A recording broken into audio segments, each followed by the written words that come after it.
Hello everyone, welcome back to my new mini vlog. এটা ছিল কয়েকদিন আগের ভিডিও। যারা যারা বঙ্গাইগাঁও থেকে দেখছো তারা তো জানোই বঙ্গাইগাঁওয়ে 23 কালী পুজো হয়। দেখো মাকে কি সুন্দর লাগছে।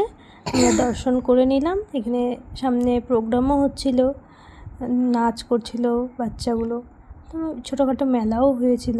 তো আমরা ঘুরে ঘুরে দেখে নিচ্ছিলাম কি কি আছে।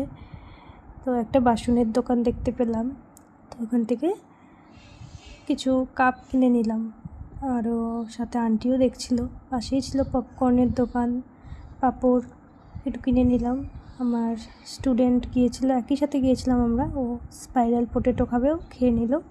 আমরা দাঁড়িয়ে দাঁড়িয়ে একটু এনজয় করছিলাম ডান্ডিয়া দেখে, ভালো লাগছিল। বাচ্চাগুলো কি সুন্দর নাচছে, দেখো কি সুন্দর নাচছিল, দেখতেও খুব ভালো লাগছিল। অনেক মানুষই ছিল, আমরাও দাঁড়িয়ে অল্প টাইম দেখে নিলাম।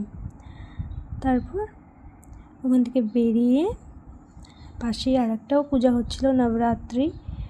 তো আমরা সবাই স্টেশনের ওই পারেই ওটা হচ্ছিল, তো আমরা সবাই স্টেশন দিয়ে হেঁটে হেঁটে গিয়ে, তো এখানে দেখো সবাই যাচ্ছে, আমার মা, আন্টি, স্টুডেন্ট আর একটা আন্টি, সবাই মিলে আমরা স্টেশন পার করে চলে গেলাম নবরাত্রির ঘরে। তো দেখো বঙ্গাইগাঁও আমাদের স্টেশন। তারপরে ওখানে ছিল কালী মন্দির।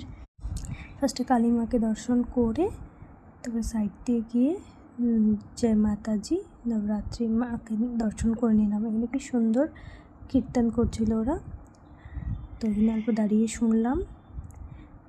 তারপর আমরা একটু ফটোস ক্লিক করে তারপরে চলে আসলাম বাড়ি। সুন্দরই লাগে খুব এইসব ঘুরতে গেলে, অল্প মনটাও ভালো লাগে ঠাকুর দেখে। তো তারপর এভাবেই আজকের ভিডিওটা এতটুকুই।